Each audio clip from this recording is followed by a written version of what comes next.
नमस्कार दोस्तों, मैं यश मरकाका कार्तिक कोचिंग में आपका स्वागत करता हूं। दोस्तों हम बात करेंगे आज टीजीटी पीजीटी कला मॉडल पेपर प्रैक्टिस सेट 2 की, जो कि प्रैक्टिस सेट आप हमने कर लिए हैं। आइए हम बात करते हैं प्रैक्टिस सेट 2 के विषय में। तो हमारा आज का पहला प्रश्न है, कला का अर्थ है। तो कला का अर्थ क्या है मित्रों? कला का अर्थ है प्रेरित करना। कला का अर्थ है प्रेरित करना। तो कला के विषय में थोड़ा बहुत हम बात करेंगे। जैसे कला दो शब्दों से मिलकर बना है। कितने? दो शब्दों से मिलकर बना है ये। जैसे क धन ला, कला दो शब्दों से मिलकर बना है, जिसमें क का अर्थ होता है कामदेव, सौंदर्य तथा आनंद, एवं ला का अर्थ होता है देना। तो कला का अर्थ हो गया आनंद देना है, प्रेरित करना, ये कला का अर्थ होता है। फिर हम बात करेंगे क्वेश्चन नंबर 2 पे। 2 में क्या कर रहा है? कला शब्द का सर्वप्रथम प्रयोग हुआ। तो कला शब्द का सर्वप्रथम प्रयोग कहाँ पे हुआ मित्रों? तो ये कहाँ पे मिलता है? ये ऋग्वेद में मिलता है। कहाँ पे? ये ऋग्वेद में हमको सबसे पहले कला का सर्वप्रथम प्रयोग हमको मिलता है। तो कला शब्द का प्रयोग हमको कहाँ कहाँ मिलता है मित्रों? ये हमको मिलता है शतपथ ब्राह्मण में। कहाँ पे? शतपथ ब्राह्मण में, षड्विश ब्राह्मण में, सांख्यान ब्राह्मण में, तैतरीय ब्राह्मण में, अरण्य ग्रंथ में और अथर्ववेद में भी हमको मिलता है। कहाँ कहाँ मिलता है मित्रों? हमने बताया शतपथ ब्राह्मण, सांख्यान ब्राह्मण, तैतरीय ब्राह्मण, आरण्य ब्राह्मण और अथर्ववेद में भी हमको मिलता है। फिर हम बात करते हैं नेक्स्ट क्वेश्चन, कला शब्द का यथार्थवादी प्रयोग सर्वप्रथम किसने किया था? तो आप सभी लोग जानते हैं कला का सर्वप्रथम यथार्थवादी प्रयोग कौन किया था? ये भरत मुनि के नाट्य शास्त्र में मिलता है। किसमें? भरत मुनि के नाट्य शास्त्र में हमको मिलता है। फिर हम बात करते हैं क्वेश्चन नंबर 4 की। क्वेश्चन नंबर 4 क्या मित्रों? कला किस शब्द से बना है? तो कला किस शब्द से बना मित्रों? ये संस्कृत से बना है। किससे बना है? ये संस्कृत से बना। किससे बना? ये संस्कृत से बना है। कला शब्द किससे बना है? संस्कृत से बना है। तो थोड़ा सा कला के विषय में हम लोग बात करते हैं। ये संस्कृत से बना है। फिर हम बात करते हैं कला।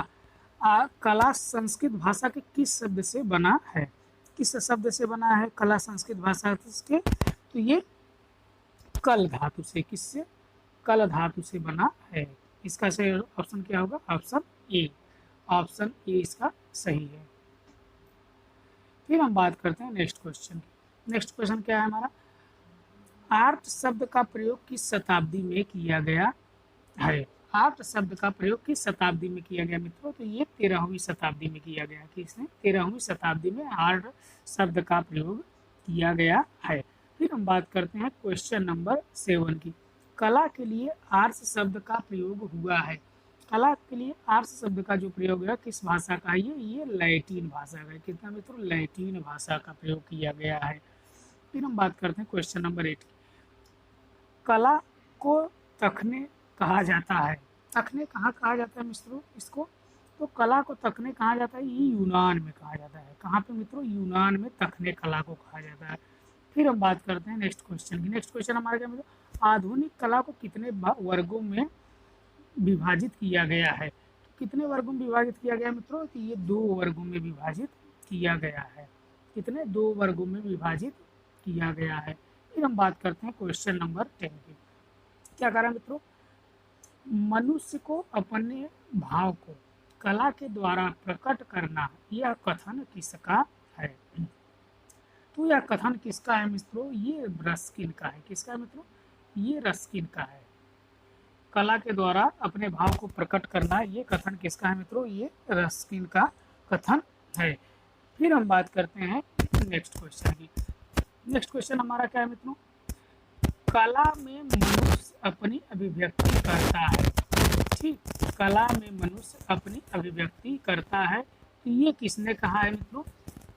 ये कहा है रविंद्रनाथ टैगोर ने। किसने कहा मित्रों? ये रविंद्रनाथ टैगोर जी ने कहा है कि अभिव्यक्ति करता है। फिर हम बात करते हैं नेक्स्ट क्वेश्चन की। क्या है? पाश्चात्य सौंदर्य के अनुकृति का सिद्धांत के प्रणेता है। इसके प्रणेता कौन है मित्रों? इसके प्रणेता है अरस्तु। कौन है मित्रों? सही ऑप्शन आपका ए अरस्तु है। फिर हम बात करते हैं क्वेश्चन नंबर 13 की। क्या कर रहा है मित्रों? अरिस्टाल के अनुसार कला क्या है? अरिस्टाल के अनुसार कला क्या है? तो उनके अनुसार कला क्या है मित्रों? एक अनुकृति है। क्या मित्रों? अनुकृति है। फिर हम बात करते हैं नेक्स्ट क्वेश्चन। नेक्स्ट क्वेश्चन क्या है? कला मानव के दमित वासनाओं का उभरा हुआ रूप है। कला मानव के दमित कहिए चाहे दमित कहिए, वासनाओं का उभरा हुआ रूप है। तो किसने कहा था मित्रों? ये फ्रायड महोदय ने कहा था। कि किसने कहा था मित्रों? ये फ्रायड महोदय ने कहा था। फिर हम बात करते हैं क्वेश्चन नंबर 15 की। क्या कह रहा है मित्रों? कला वह प्रभाव के आंतरिक अभिव्यक्ति है। यह कथन किसका है? तो यह कथन किसका है मित्रों? आप सभी लोग जानते होंगे क्रोचे का है। किसका है मित्रों? क्रोचे का है। फिर हम बात करते हैं क्वेश्चन नंबर 16। अरस्तु ने कला को कहा था। अरस्तु ने कला को कहा था। तो अरस्तु ने कला को क्या कहा मित्रों? इन्होंने कहा था प्रकृति का अनुकरण। प्रकृति का अनुकरण करना ही कला है, चाहे नकल की। इसका सही ऑप्शन क्या है? सही ऑप्शन है ऑप्शन ए। ऑप्शन ए इसका सही है। फिर हम बात करते हैं क्वेश्चन नंबर 17 की। 17 क्या है मित्रों? कला आदि भौतिक को सख्त व्यक्त करने का माध्यम है। यह परिभाषा किसने दिया है? तो यह परिभाषा मित्रों हीगल महोदय ने दिया है। किसने दिया मित्रों? ये हीगल महोदय ने दिया है। फिर हम बात करते हैं नेक्स्ट क्वेश्चन। नेक्स्ट क्वेश्चन क्या है? कला एक अभिव्यक्ति है। क्या है? कला एक अभिव्यक्ति है। यह कथन किसने उल्लेख किया है? तो यह कथन किसका उल्लेख है मित्रों? अभी हमने बताया कि ये रस्किन का है। किसका है? रस्किन का है। फिर हम बात करते हैं नेक्स्ट क्वेश्चन। लीगल ने ललित कलाओं के कितने वर्गों में रखा है? तो हीगल ने ललित कलाओं को कितने वर्गों में रखा है? तो आप सभी लोग जानते हैं ये इनको 5 वर्गों में रखा है। तो आइए हम बात करते हैं हीगल के 5 कलाओं में कौन कौन सा है। हीगल ने किस कला को सर्वश्रेष्ठ कला माना है? तो हीगल ने किसको सर्वश्रेष्ठ कला मानते हैं? ये काव्य कला को सर्वश्रेष्ठ कला मानते हैं। फिर हम बात करते हैं नेक्स्ट क्वेश्चन की। Next question 21। 21 क्या है मित्रों? ललित कलाओं के दायरे में कौन सी कलाएं आती हैं? तो ललित कला के दायरे में कौन कौन सी कला आती हैं? आप लोग सभी जानते हैं कि इसमें स्थापत्य का चित्रकला भी आता है, स्थापत्य कला भी आता है, संगीत कला भी आता है। तो इसका सही आंसर होगा सभी। इसका सही आंसर क्या आएगा मित्रों? सभी। इनमें से सभी आपका सही ऑप्शन होगा। फिर हम बात करते हैं नेक्स्ट क्वेश्चन की। नेक्स्ट क्वेश्चन हमारा क्या? ललित कलाएं कितनी हैं? तो ललित कला आप लोग सभी जानते हैं मित्रों ये 5 हैं। 5 हैं। कौन सी है? 5। कितनी है? 5 है। फिर हम बात करते हैं नेक्स्ट क्वेश्चन की। हीगल ने किस कला को निम्न श्रेणी में रखा है? हीगल महोदय ने किस कला को निम्न श्रेणी में रखा है? तो हीगल महोदय ने वस्तु कला को निम्न श्रेणी में मानते हैं। अभी हमने आपको बताया था कि हीगल ने सर्वश्रेष्ठ किस कला को मानते हैं? तो ये काव्य कला को उच्च श्रेणी मानते हैं, निम्न श्रेणी वस्तु कला को मानते हैं। फिर हम बात करते हैं क्वेश्चन नंबर 24 की। हीगल के अनुसार ललित कलाओं को क्रम में व्यवस्थित कीजिए। तो हीगल के अनुसार ललित कलाओं को क्रम में व्यवस्थित कीजिए। तो उनका क्रम क्या है मित्रों? हमने सबसे पहले बताया आपको काव्य कला, संगीत कला, चित्रकला, मूर्ति कला, स्थापत्य कला।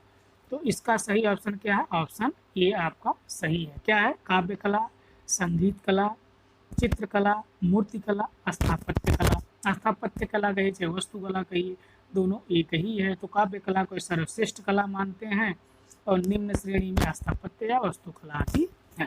फिर हम बात करते हैं क्वेश्चन नंबर 25 की। 25 क्या कह रहा है मित्रों?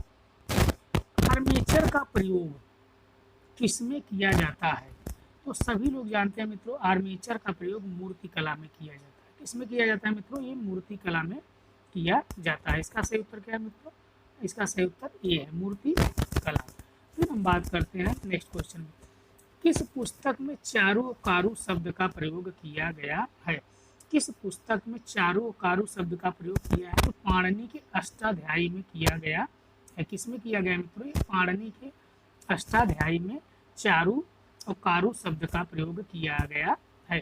फिर हम बात करते हैं नेक्स्ट क्वेश्चन की। नेक्स्ट क्वेश्चन क्या है मित्रों? काम सूत्र का वह टीका जिसमें षडंग का वर्णन है टीकाकार थे। ये टीकाकार की बात कर रहे हैं मित्रों। काम सूत्र के टीकाकार कौन है? ये यशोधर पंडित है। कौन है मित्रों? ये यशोधर पंडित है। बहुत ही इंपॉर्टेंट क्वेश्चन है मित्रों, आप इसको डबल ट्रिपल स्टार लगा के रख लीजिए, क्योंकि ये क्वेश्चन आपको फिर पूछा जाएगा, क्योंकि टीजीटी 2021 में भी पूछा गया, 2005 में भी, 2000 में भी पूछा गया और फिर जरूर पूछा जाएगा। फिर हम बात करते हैं नेक्स्ट क्वेश्चन की। भारतीय षडंग के रचयिता कौन है? तो भारतीय षडंग के रचयिता कौन है? यशोधर पंडित ही है। कौन है मित्रों? यशोधर पंडित है। फिर हम बात करते हैं क्वेश्चन नंबर 29 की। 29 क्या है मित्रों? षडंग का पहला अंग है। षडंग का पहला अंग है तो आप जब सभी जानते हैं रूप भेद। कौन सा? रूप भेद। षडंग का पहला कौन सा है? रूप भेद। फिर हम बात करते हैं क्वेश्चन नंबर 30 की। षडंग सिद्धांत किस ग्रंथ में है? तो ये किस ग्रंथ में? आप सभी लोग जानते हैं ये जय मंगला में है। किसमें मित्रों? जय मंगला में। इसमें जय मंगला में षडंग के टीकाकार कौन है? यशोधर पंडित हैं। फिर हम बात करते हैं 31 की। 31 क्या मित्रों? भारतीय चित्रकला के षडंगों का सही क्रम पहचानिए। तो सही क्रम इसका क्या है मित्रों? सही क्रम है इसका ऑप्शन ए। ऑप्शन ए क्या है मित्रों? रूप भेदा, प्रमाण, रूप भेदा, प्रमाण, भाव, लावमड़े, योजना। ऑप्शन ए इसका सही आंसर है। फिर हम बात करते हैं क्वेश्चन नंबर 32 की। भारतीय चित्रकला के षडंग में अनुपात को किस शब्द में परिभाषित किया गया है? तो किस शब्द में परिभाषित किया गया है मित्रों? आप सभी लोग जानते हैं कि इसको किस शब्द में परिभाषित किया गया है? प्रमाण के रूप में इसको परिभाषित किया गया। किसमें? प्रमाण। ऑप्शन डी आपका सही आंसर है। फिर हम बात करते हैं भारतीय चित्रकला के 6 अंगों को विस्तृत विवरण किस ग्रंथ में मिलता है? तो देखिए वही क्वेश्चन बार बार रिपीट किया गया है, तो आप सभी लोग जानते हैं। तो इसका सही आंसर क्या है? जय मंगला। क्या है? जय मंगला। ऑप्शन ए सही है। फिर हम बात करते हैं 34 की। 34 क्या है मित्रों? वात्स्यायन रचित कामसूत्र की व्याख्या में कला षडंग का वर्णन मिलता है। तो सभी लोग जानते हैं किसमें मिलता है? यशोधर पंडित। किसमें? यशोधर पंडित। ऑप्शन सी सही है। फिर हम बात करते हैं क्वेश्चन नंबर 35 की। 35 क्या मित्रों? रूप भेद से स्पष्ट होता है। रूप भेद से आपका क्या स्पष्ट होता है मित्रों? इसमें आप स्पष्ट होता है कि आकृतियों में कितनी भिन्नता है। इसमें क्या स्पष्ट होता है? आकृतियों में भिन्नता। मतलब ऑप्शन बी आपका सही है इसमें। फिर हम बात करते हैं क्वेश्चन नंबर 36 की। 36 क्या मित्रों? भारत शिल्प में षडंग पुस्तक के लेखक हैं। कौन से? भारतीय शिल्प के षडंग पुस्तक के लेखक कौन है? तो ये है आपके अवनींद्रनाथ टैगोर। देखिए षडंग, भारतीय शिल्प के षडंग पुस्तक की बात करेगा तब अवनींद्रनाथ टैगोर हो जाएंगे। अगर सिर्फ षडंग की बात करेगा तो यशोधर पंडित हो जाएंगे। इसमें आप कंफ्यूज मत होइएगा। फिर हम बात करते हैं क्वेश्चन नंबर 37 की। मानसोल्लास के लेखक कौन है? तो मानसोल्लास के लेखक सभी लोग जानते हैं सोमेश्वर हैं। कौन से हैं? सोमेश्वर है। फिर हम बात करते हैं क्वेश्चन नंबर 38 की। 38 क्या है? महाभारत किसकी रचना है? तो महाभारत किसकी रचना है मित्रों? ये वेद व्यास की रचना है। तो इसको फारसी भाषा में क्या कहा गया है? रज्यनामा। क्या कहा गया है मित्रों? इसको रज्यनामा कहा गया है। फारसी भाषा में रज्यनामा। इसको याद रखिएगा क्योंकि ये पूछा जाता है फारसी भाषा में महाभारत को क्या कहा जाता है? तो रज्यनामा कहा जाता है। फिर हम बात करते हैं क्वेश्चन नंबर 39 की। 39 क्या है मित्रों? ताल किसे कहते हैं? ताल कहते हैं। ताल को क्या कहा जाता है मित्रों? इसको कहा जाता है प्रमाण की लंबाई। क्या कहा जाता है? प्रमाण की लंबाई। ऑप्शन बी आपका सही है। फिर हम बात करते हैं क्वेश्चन नंबर 40 की। एक ताल में कितने अंगुल का सिर होता है? कितने अंगुल का सिर होता है मित्रों? 12 अंगुल का सिर होता है। तो ऑप्शन डी सही है। फिर हम बात करते हैं क्वेश्चन नंबर 41 की। आंतरिक सौंदर्य को कहते हैं। आंतरिक सौंदर्य को क्या कहते हैं मित्रों? आप सभी लोग जानते हैं आंतरिक सौंदर्य को क्या कहा जाता है? तो आंतरिक सौंदर्य को भाव कहा जाता है। क्या कहा जाता है मित्रों? भाव। ऑप्शन सही क्या है? सी ऑप्शन सही है। फिर हम बात करते हैं क्वेश्चन नंबर 42 की। रस कला की आत्मा है, यह सर्वप्रथम किसने कहा है? ये किसने कहा है कि रस कला की आत्मा है? तो ये किसने कहा मित्रों? अभिनव गुप्त ने। कौन कहा है? अभिनव गुप्त का ये कथन है। फिर हम बात करते हैं क्वेश्चन नंबर 43 की। रस भाव को शास्त्र का रूप दिया था। रस भाव को शास्त्र का रूप दिया था तो किसने दिया था मित्रों? भरत मुनि ने दिया था। भरत मुनि ने अपने रस को 8 भाव में व्यक्त करते हैं, या रस को 8 रसों की मान्यता देते हैं। अगर भाव की बात करेगा तो 49 भाव की विवेचना की है। आइए हम बात करते हैं क्वेश्चन नंबर 44 की। नाट्य शास्त्र में भरत ने कितने भाव को विवेचना किया है? देखिए कितने भाव की विवेचना की है? तो 49। कितने मित्रों? 49 भाव की विवेचना ये किया है। जैसे हमने आपको भी अभी बताया कि अगर रसों की संख्या पूछें तो कितनी है? ये 8 है। कितनी है मित्रों? आचार्य भरत मुनि के अनुसार रसों की संख्या कितनी है? तो ये 8 है। देखिए कितनी बार पूछा गया। TGT 2011, PGT 2010, B 2000, 1999। इसलिए आप इस सब को छोटा छोटे जो सरल क्वेश्चन है उसको आप जरूर याद रखिए। फिर हम बात करते हैं क्वेश्चन नंबर 46 की। रस का सर्वप्रथम प्रमाण मिलता है। हमको रस का सर्वप्रथम प्रमाण कहाँ मिलता है मित्रों? तो ये ऋग्वेद में ही हमको मिलता है। ऑप्शन ए सही है। क्या है? ऑप्शन ए सही है। फिर हम बात करते हैं 47 की। रस की उत्पत्ति को सबसे पहले कौन परिभाषित किया था?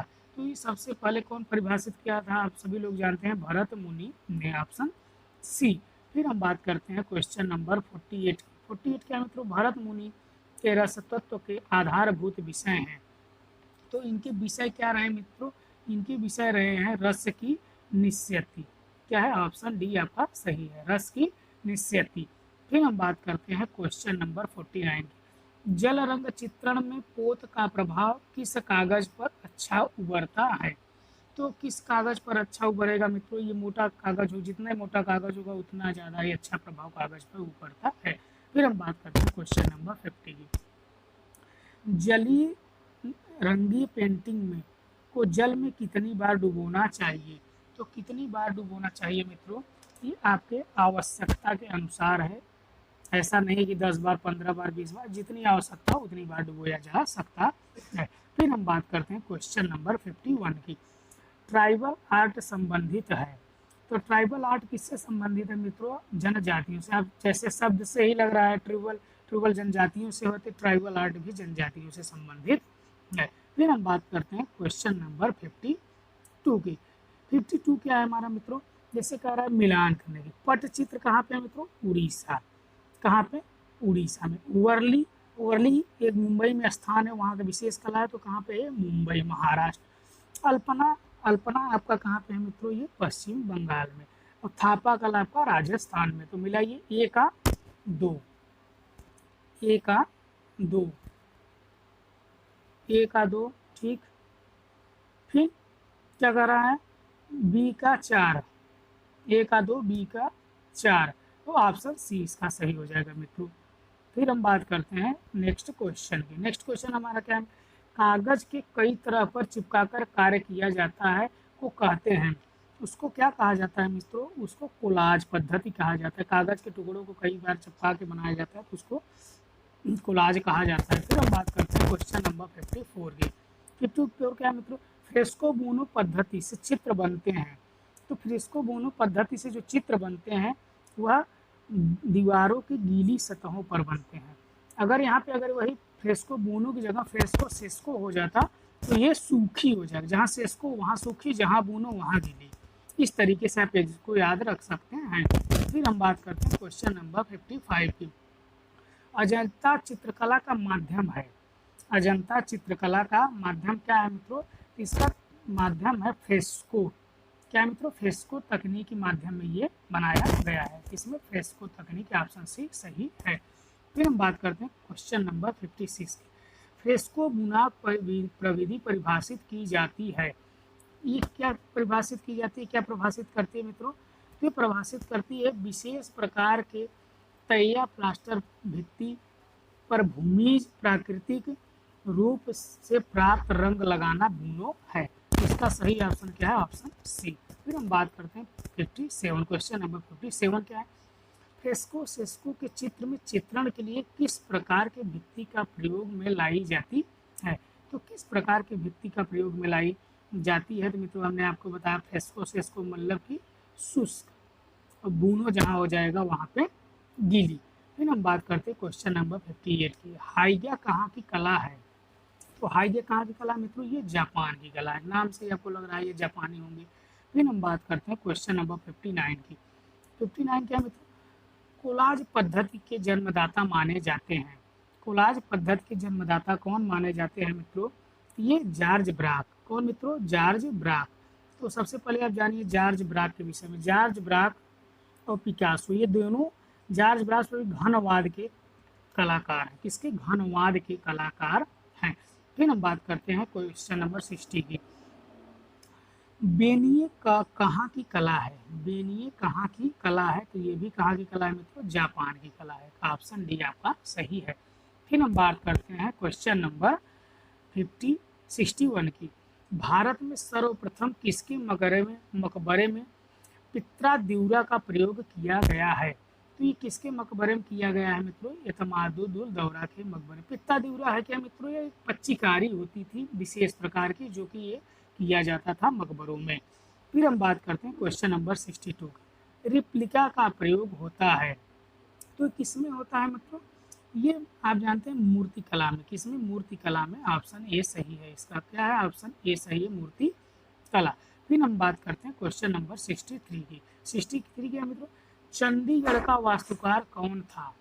चंडीगढ़ का वास्तुकार कौन था मित्रों? तो ली कार्बूजियर। ये क्या था? एक वास्तुकार था। पिछली बार ये क्वेश्चन पूछा जा चुका है कि ली कार्बूजियर क्या था? तो ये एक वास्तुकार था। यहाँ से क्वेश्चन बना था, तो आप इसको जरूर याद रखिएगा।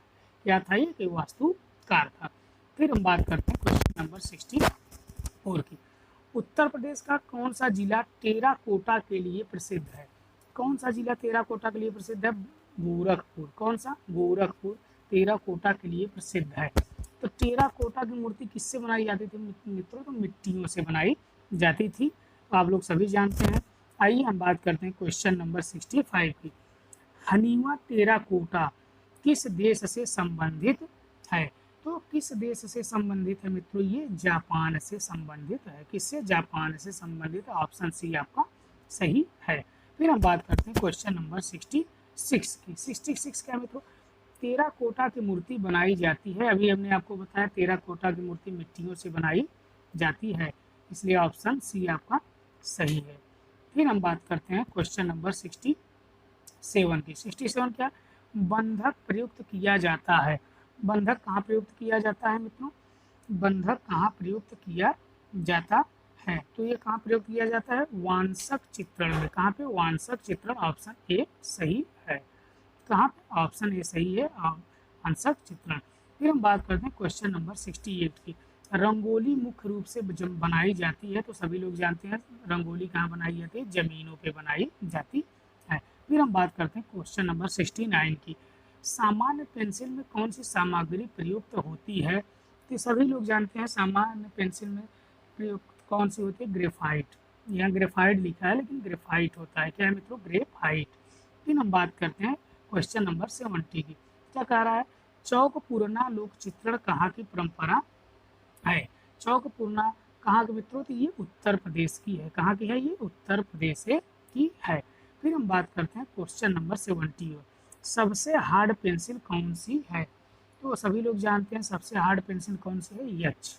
जिसमें एच होगी सबसे हार्ड पेंसिल होगी। जब पेंसिल आप लेते हैं तो उस पर लिखा होता है 2B 4B HB एच, तो सबसे हार्ड पेंसिल एच होता है। फिर हम बात करते हैं क्वेश्चन नंबर 72 की। 72 क्या? जापान कला इकेबाना क्या है?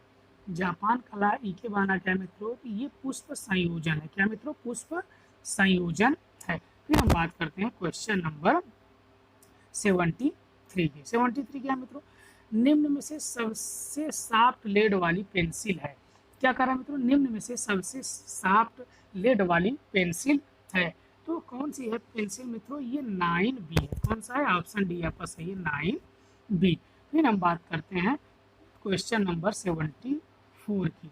74 क्या है मित्रों? लोक कला में चित्रों का माध्यम है। लोक कला में चित्रों का माध्यम क्या है मित्रों? तो इसमें गोंद में मिले मिट्टी के रंग। ऑप्शन सी इसका सही है। क्या सही मित्रों? ऑप्शन सी इसका सही है, गोद में मिले मिट्टी का रंग। फिर हम बात करते हैं क्वेश्चन नंबर 75 की। कौन चित्रकला हेतु प्रयुक्त नहीं होता है? तो आप सभी लोग जानते हैं बांड पेपर। बांड पेपर नहीं होता है, हैंडमेड पेपर होता है, कार्टिज पेपर होता है, कैंट पेपर होता है। फिर हम बात करते हैं नेक्स्ट क्वेश्चन की। नेक्स्ट क्वेश्चन क्या है? फ्रेस्को सिस्को तकनीकी भारत की किस चित्रण शैली से संबंधित है? तो आप सभी लोग जानते हैं ये किससे संबंधित है, ये अजंता के चित्रण से संबंधित है। तो ऑप्शन सी आपका सही है। तो अब हमने अजंता के विषय में प्रैक्टिस सेट पार्ट 1 में हमने पूरा विवरण दिया है अजंता का। तो आप अजंता के विषय में अगर जानकारी लेना चाहते हैं तो आप वीडियो 1 को जाकर देख लीजिए, वहाँ पे आपको सारी जानकारी अजंता के बारे में मिल जाएगी। फिर हम बात करते हैं क्वेश्चन नंबर 77 की। देखिए प्रागैतिहासिक कला का अर्थ क्या है? ऐतिहासिक काल की पूर्व की कला, मतलब ऑप्शन बी आपका सही है। ऐतिहासिक काल की पूर्व की जो कला होगी उसको क्या कहा जाता है? उसको कहा जाता है प्रागैतिहासिक कला। फिर हम बात करते हैं नेक्स्ट क्वेश्चन की। नेक्स्ट क्वेश्चन क्या है मित्रों? नेक्स्ट क्वेश्चन की बात करते हैं प्रागैतिहासिक कला, भारतीय चित्रकला किस सतह पर बनाई गई है? तो आप सभी लोग जानते हैं मित्रों ये चट्टानों पर बनाई गई। कहाँ पे बनाई गई है? चट्टानों पे बनाई गई है। फिर हम बात करते हैं मित्रों क्वेश्चन नंबर 79 की। क्या है? प्रागैतिहासिक चित्र उत्तर प्रदेश में कहाँ है? तो लखनिया सभी लोग जानते हैं कहाँ पे है लखनिया मित्रों? ये उत्तर प्रदेश में है। उत्तर प्रदेश में कहाँ है मित्रों? ये मिर्जापुर क्षेत्र में आता है। फिर हम बात करते हैं क्वेश्चन नंबर 80 की। क्या है मित्रों? प्रागैतिहासिक चित्रों का क्षेत्र मिर्जापुर किस प्रदेश में है? तो सभी लोग जानते हैं ये उत्तर प्रदेश में है। किसमें मित्रों? उत्तर प्रदेश में है, मिर्जापुर। सबसे पहले प्रागैतिहासिक चित्रों की खोज कहाँ हुई थी? तो यही मिर्जापुर में ही की गई थी। आइए हम बात करते हैं 81 की। 81 क्या मित्रों? भारतवर्ष में प्रागैतिहासिक चित्रों की सर्वप्रथम खोज किस क्षेत्र में हुई थी? तो हमने आपको पहले ही बता दिया ये मिर्जापुर क्षेत्र में हुई थी। फिर हम बात करते हैं क्वेश्चन नंबर 82 की। 82 क्या कह रहा है मित्रों? कि 82 है मित्रों हमारा मिर्जापुर क्षेत्र किन पहाड़ियों पर भारतीय गुफा के चित्र बने हैं? मिर्जापुर क्षेत्र की किन पहाड़ियों पर भारतीय गुफा के चित्र बने हैं मित्रों? तो ये कैमूर पहाड़ी है। कैमूर पहाड़ी है मित्रों। कौन सी पहाड़ी है? कैमूर पहाड़ी है। अगर नदी की बात करेगा तो ये विंध्याचल पर्वत की श्रेणी की कैमूर पहाड़ी है मित्रों। विंध्याचल पर्वत की कैमूर श्रृंखला में अवस्थित है। फिर हम बात करते हैं क्वेश्चन नंबर 83 की। 83 क्या है मित्रों? मिर्जापुर से प्राप्त प्रागैतिहासिक चित्रों में नृत्य दृश्य किस गुफा में अंकित है? तो नृत्य दृश्य की बात हो रही है मित्रों। तो नृत्य दृश्य किस गुफा में अंकित है ये? तो ये भंडारिया में। कहाँ पे मित्रों?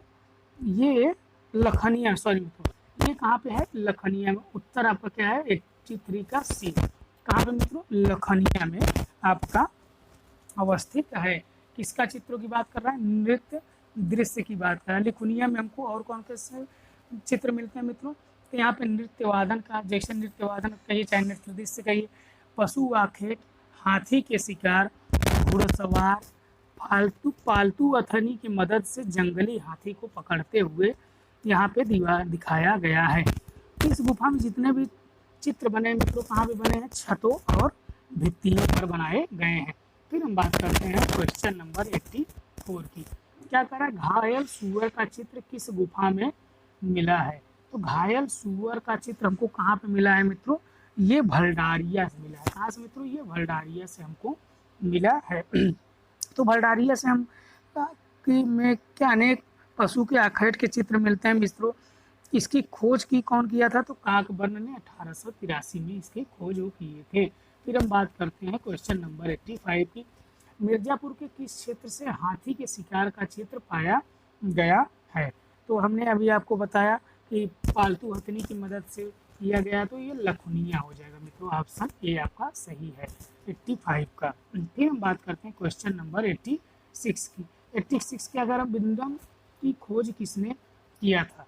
तो बिंडम की खोज किसने किया था मित्रों? तो ये किए थे डॉक्टर जगदीश गुप्त ने। ये कौन किया था मित्रों? डॉक्टर जगदीश गुप्त ने। ऑप्शन बी आपका सही है। फिर हम बात करते हैं क्वेश्चन नंबर 87 की। त्रिशूलधारी आखेट का चित्र मिर्जापुर के किस क्षेत्र से मिला है? तो मिर्जापुर के किस क्षेत्र से मिला है मित्रों? ये विंडम से ही मिला है। कहाँ से हमको मिला है? विंडम फॉल से मिला है। बहुत ही अच्छा है, पिकनिक हॉट स्पॉट भी इसको बोला जाता है मित्रों। वहाँ पे जाइए, घूमिए, बहुत ही अच्छा वहाँ पे चित्रण है। फिर हम बात करते हैं क्वेश्चन नंबर 88 की। शाही के आखेट का चित्र, सुअर के आखेट का चित्र किस क्षेत्र से मिला है? तो किस क्षेत्र से मिला है आप सभी लोग जानते हैं। ये बहुत ही नॉर्मल क्वेश्चन है मित्रों। कहाँ से मिला है ये? सोरहू घाट से। कहाँ से मित्रों? ऑप्शन सी, सोरहू घाट से हमको मिलता है। तो सोरहू घाट से हमको क्या क्या मिलते हैं मित्रों? सुअर के आखेट का चित्र मिला है। तो किस रंग में मिला है मित्रों? ये गेरू रंग में मिला है। फिर शाही के आखेट का भी चित्रण हमको मिलता है मित्रों। हाथ के छापे के चित्रण भी मिलता है। यही सुअर का आखेट का जो चित्रण अति मार्मिक चित्रण है मित्रों, क्योंकि इसका जो चित्रण किया गया है, इसका आधा मुंह खुला है जो असहनीय पीड़ा को व्यक्त कर रहा है। फिर हम बात करते हैं 89 की। मिर्जापुर स्थल की खोज किसने किया था? तो हमने आपको अभी बताया, अल्चाइन और काकबर्न ने। कौन किया था मित्रों? कार्लाइज और काकबर्न ने। ऑप्शन बी आपका सही है। फिर बात करते हैं क्वेश्चन नंबर 90 की। मिर्जापुर के किस नदी घाटी क्षेत्र में प्रागैतिहासिक चित्रों को पाया गया है? तो हमने अभी आपको बताया, सोन नदी घाटी विंध्याचल पर्वत की कैमूर श्रृंखला में। फिर हम बात करते हैं क्वेश्चन नंबर 91 की। जगदीश गुप्त विंडम की खोज कब किए थे? तो ये कब किए थे मित्रों? 1967 में, 1967 में। फिर हम बात करते हैं क्वेश्चन नंबर 92 की। प्रागैतिहासिक चित्रकला में किसकी पुस्तक है? भारतीय प्रागैतिहासिक चित्रकला किसकी पुस्तक है मित्रों? तो आप सभी लोग जानते हैं किसकी पुस्तक है? डॉक्टर जगदीश की। किसकी? डॉक्टर जगदीश गुप्त की। ऑप्शन बी आपका सही है। फिर हम बात करते हैं 93 की। 93 क्या मित्रों? रंगों को खुरच कर रेखांकन करने वाली पद्धति को कहते हैं, क्या कहते हैं इसको? इसको कहा जाता है एंटीक्रीन। क्या कहा जाता है मित्रों? ऑप्शन ए, एंटीक्रीन सही है। फिर हम बात करते हैं क्वेश्चन नंबर 94 की। बाबूजी की फड़ चित्रकला कहाँ प्रचलित है? तो सभी लोग जानते हैं मित्रों, ये राजस्थान की चित्रकला है। ऑप्शन ए सही है इसका। फिर हम बात करते हैं क्वेश्चन नंबर 95 की। 95 क्या है मित्रों? साझी कला कहाँ प्रचलित है? साझी कला कहाँ प्रचलित है? तो सभी लोग जानते हैं साझी कहाँ प्रचलित है, तो मथुरा में। ऑप्शन बी आपका सही है। मथुरा कहाँ पे? उत्तर प्रदेश में। फिर हम बात करते हैं 96 की। 96 क्या मित्रों? मधुबनी कहाँ प्रचलित है? मधुबनी आप लोग सभी जानते हैं, ये बिहार में। तो यहाँ पे जो चित्रण किया गया मधुबनी में, तो किस रंगों के में? तो ये प्राकृतिक रंगों में चित्रण किया गया है। इसको आप जरूर ध्यान रखिएगा, चित्रण कैसे हुआ? प्राकृतिक में। फिर हम बात करते हैं क्वेश्चन नंबर 97 की। फड़ प्रचलित है। फड़ आप सभी लोग जानते हैं कि कहाँ प्रचलित है, तो अभी हमने बताई, ये राजस्थान में। Option A. कहाँ पे? राजस्थान में। फिर हम बात करते हैं 98 की। 98 क्या मित्रों? आरायसी पद्धति कार्य किया जाता है। तो ये कहाँ पे किया जाता है मित्रों? ये जयपुर में किया जाता है। ऑप्शन ए सही है, जयपुर। फिर हम बात करते हैं 99 की। कागज के विभिन्न कतरनों से बने आकृतियों को कहते हैं। इस आकृतियों को क्या कहा जाता है मित्रों? हमने पहले ही आपको बता दिया था, इसे कोलाज कहा जाता है। जो कतरन होते हैं, जो बनते हैं, उसी से आकृति बनाई जाती है, तो उसको कोलाज कहा जाता है। फिर हम बात करते हैं क्वेश्चन नंबर 100 की। क्या कहते हैं? सुंदर अक्षर लेखन को कहते हैं। सुंदर अक्षर लेखन को कहते हैं, तो क्या कहते हैं? कैलियोग्राफी। क्या कहते हैं मित्रों? कैलियोग्राफी। ऑप्शन सी सही है।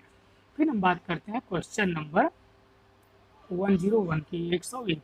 उत्तर पाषाण काल की चित्रकला के प्रमुख उदाहरण मिलते हैं। तो इसके प्रमुख उदाहरण कहाँ से मिलते हैं मित्रों? सिंघनपुर से भी मिलता है, मिर्जापुर से भी मिलता है, बेल्लारी से भी मिलता है। इसका सही उत्तर क्या होगा मित्रों? इनमें से सभी। क्या होगा मित्रों? इनमें से सभी। इसका ऑप्शन डी आपका सही आंसर है। फिर हम बात करते हैं क्वेश्चन नंबर 102 की। क्वेश्चन नंबर 102 की। 102 क्या है मित्रों?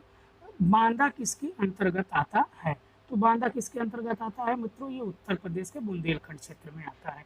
फिर हम बात करते हैं नेक्स्ट क्वेश्चन की। बांदा गुफा की खोज किसने किया था मित्रों? तो बांदा गुफा की खोज किसने किया था मित्रों? ये सिल्वे राइड ने किया था। ऑप्शन बी आपका सही है, सिल्वे राइड ने किया था। फिर हम बात करते हैं क्वेश्चन नंबर 104 की। मानिकपुर स्थल किसके अंतर्गत आता है मित्रों? तो हमने अभी बताया आपको मानिकपुर स्थल किसके अंतर्गत आता है, बांदा, ऑप्शन ए सही है इसका।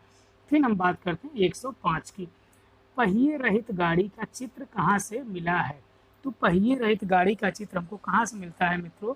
ये हमको कहाँ से मिलता है? तो कहाँ से मिलता है मित्रों? हमने आपको बताया है ये बांदा से मिलता है। कहाँ से मिलता है मित्रों? ये बांदा से मिलता है। तो ऑप्शन डी आपका सही है। देखिए, जो मानीपुर का क्षेत्र है बांदा जिला में, ये सरहट और कर्पूरी और करियाकोट 3 आते हैं। ठीक, तो आप इसको जरूर याद रखिएगा। फिर हम बात करते हैं क्वेश्चन नंबर 106 की, प्रागैतिहासिक स्थल कैरियर कुंड किसके अंतर्गत आता है? तो अभी हमने आपको बताया किसके अंतर्गत आता है, तो बांदा के अंतर्गत आता है। तो बांदा के अंतर्गत कौन कौन से आते हैं मित्रों? सरहाट, करियाकुंड और एक बांदा, मानिकपुर के अंतर्गत ये लोग आते हैं। फिर हम बात करते हैं क्वेश्चन नंबर 107 की, 107 क्या 107, सिंघनपुर किस पर्वत पर स्थित है? सिंघनपुर किस पर्वत पर स्थित है मित्रों? तो सभी लोग जानते हैं चावरथल के, किस पे? चावरथल, ऑप्शन बी सही। मैं सिंघनपुर के बारे में आपसे विशेष बात की है मित्रों, आप जाइए सिंघनपुर को, पहले प्रैक्टिस सेट में हमने सिंघनपुर के भी विषय में बात किया है, आप उसको देख लीजिए, वहाँ आपको सारी जानकारी आपको मिल जाएगी। फिर हम बात करते हैं नेक्स्ट क्वेश्चन की। नेक्स्ट क्वेश्चन हमारा क्या है मित्रों? बारहसिंघा का पीछा करते हुए धनुर्धारी का चित्र, बारहसिंघा का पीछा करते हुए धनुर्धारी का चित्र कहाँ से मिला है? तो ये कहाँ से मिला है मित्रों? हमको ये करियाकुंड से मिलता है। करियाकुंड किसके अंतर्गत आता है मित्रों? बांदा के अंतर्गत आता है। ठीक, फिर यहाँ से कुछ धनुर्धारियों का चित्रण भी मिला है। फिर हम बात करते हैं क्वेश्चन नंबर 9 की, मित्रों आलचिन ने ऋषि मुख पर्वत पर स्थित प्रागैतिहासिक चित्रों का समय बताया है। तो ये 3000 ईसा पूर्व इन्होंने बताया है। फिर हम बात करते हैं क्वेश्चन नंबर 110 की। 110 क्या मित्रों? भित्ति चित्र किस भाषा से उत्पन्न हुआ है? तो भित्ति चित्र किस भाषा से उत्पन्न हुआ है? ऑप्शन डी सही मित्रों, इटालियन भाषा से। किससे? इटालियन भाषा से, ऑप्शन डी सही है। फिर हम बात करते हैं क्वेश्चन नंबर 111 की, भारत भवन स्थित है। भारत भवन कहाँ स्थित है मित्रों? ये भोपाल में स्थित है। कहाँ पे? राय कृष्णदास ने इसके संस्थापक थे। फिर अगर भारत कला भवन की बात करेगा तो ये कहाँ स्थित है? ये वाराणसी में स्थित है। भारत कला भवन कहाँ स्थित है? वाराणसी में स्थित है। फिर हम बात करते हैं 113 की, निम्न में से कौन सा प्रागैतिहासिक गुफा प्रदेश में स्थित है? कौन सा प्रागैतिहासिक गुफा प्रदेश में स्थित है? तो ये कौन सा है मित्रों? ये लखुनिया है। कौन सा है? लखुनिया।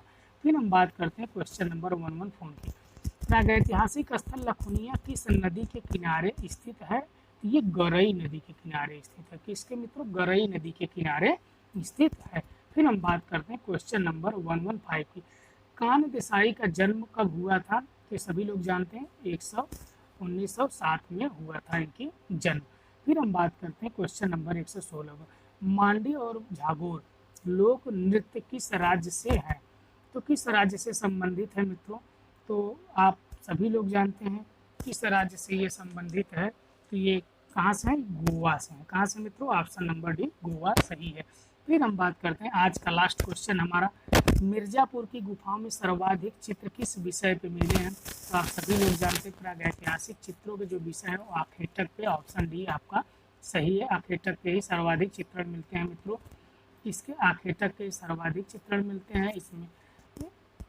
तो मित्रों अगर आप हमारे चैनल पे नए हैं तो चैनल को सब्सक्राइब और वीडियो को लाइक ज़रूर करिएगा, जिससे आने वाले नेक्स्ट वीडियो आपका नोटिफिकेशन मिलता रहे। बेल आइकन ज़रूर दबाइएगा। अगर आपको वीडियो अच्छा लगे तो शेयर ज़रूर किया करिएगा, क्योंकि हम आपके लिए इतने अच्छे वीडियो लेके आते हैं। धन्यवाद।